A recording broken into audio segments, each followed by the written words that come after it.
Hal Anderson on 680 CJOB. Terry Shaw, General Manager, Manitoba Trucking Association. Well, we've been talking about the delays at Manitoba Public Insurance, and Brian Smiley is going to come on the show later on and talk a bit more about this, but I got a list of some of the things that are causing this delay at MPI, and one of them is many calls, according to Brian, many calls related to people trying to book a Class 1 road test. And when I contacted Terry went, yep, I know what this is all about. So explain, why is one of the problems backing things up at MPI people trying to book their Class 1 road test, Terry? Yeah, so we don't have any specific information. Right. That kind of detail would have to come from MPI, but this is something that's been going on for months now, and it's a recognized concern. MPI is working on it. We've been assisting them in providing feedback, etc. What's going on is that Ontario went with something called MELT, Mandatory Entry-Level Training, last summer. Summer of 2017, actually, pardon me. Manitoba is working towards pre-licensing training here, Saskatchewan, Alberta, etc. And so we believe that a lot of people are trying to get their license in advance of a requirement to try and train, or having to train for that license. So it's causing congestion because more people are trying to get their license today as opposed to taking some time. The flip side of that coin, though, is people are coming untrained, and as such, we understand that the pass-fail rates are down, and so instead of taking 1 or 2 tests to get your license, some people are taking 4, 5, 6, etc., right?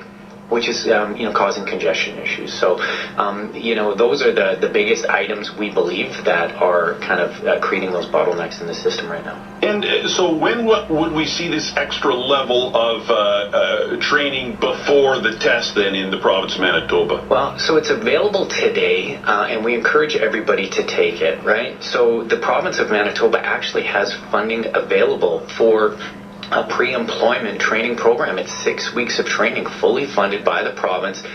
It comes with a connection to industry. Before you can go for the training, you have to have met with an employer. And so that is, if you're looking for a Class 1 license as a path to a job as a truck driver, that's the way to do it. Having a Class 1 license is a license to drive. It's not a license to work as a truck driver. You need to be trained for that, and that's a very common misconception and something that we're trying to address. I'm glad you clarified that, because when I first heard this story this morning, I thought, well, this is interesting in light of what happened in Saskatchewan with the Humboldt situation, right? Yep. So you're saying that you might be able to get that license, yep, but you're not going to be a professional truck driver until the proper training is in place. No, and again, there's no requirement around that, but the simple fact is our industry is doing a good job of self-policing, yeah, as any other industry or responsible company would do. We're not going to put people in the truck that aren't ready to work successfully. Mm-hmm. That's that company's name on the side of the truck. They want their employees to be safe and successful, and so that involves training, pre-licensing, post-licensing on the job, as with any other industry. Does everybody work to that standard? Not necessarily. Unfortunately, there's no legal requirement for that right now, and so those are some of the elements we are trying to change, and that's not a Humboldt issue. It's gotten a lot of attention post-Humboldt, but these are items that we've recognized and been speaking out against for many years, quite frankly. But we are seeing good progress in terms of coming to your Class 1 licensing test with some minimum amount of training. That will be a reality in Manitoba. When? Not too sure, but that, the folks at MPI and Manitoba Infrastructure are hard at work on that. Terry, you're always making yourself available, and I really appreciate that. Never have you said to me, can't talk today, can't do this. But it seems like when we do talk, the province of Manitoba in the trucking industry seems to kind of be behind the rest of the country in a lot of ways. Is that true, or am I imagining that? Yeah. Unfortunately, I thought we were out ahead on the pre-licensing training issue here in Manitoba. We had a system in place that's been around for decades. There's uptake. It's connected to education, infrastructure, MPI. There's no reason we shouldn't have been leaders in Western Canada on this. Again, Ontario went in 2017. Saskatchewan is going live in, I think, March, like next month. And so we are, again, pulling up the rear on that. There's some other items, such as an e-screening program that we started ahead of Ontario on. Ontario's now launching their program. It allows for targeted electronic enforcement roadside, something we've been promoting here in Manitoba for years. So, unfortunately, there, as of late, it seems as though we are maybe kind of pulling up the rear a bit. I don't know that that's long-term and across all fronts, but certainly on the melt and some other issues that we have been not necessarily out ahead of the rest. Yeah, and I don't get the sense that it's the trucking association. I get that because when I talk to you about certain issues, you right away know what's going on. But it seems to me like we just, whether it's government, I don't know what it is. It seems like we're behind on some of these trucking issues. I think over the last, and again, I don't want to speak for the government, our experience in dealing with the new government, at the time, the new provincial government, right. They've had mandates and they have a lot of challenges, and so there's been some turnover and new staff and new positions, and so just gaining some traction on some of these items that we thought we had or we thought we should have has been a bit of a struggle. That said, they've always been open. I'm on my way after this to the Ledge to meet with the new Deputy Minister of Infrastructure.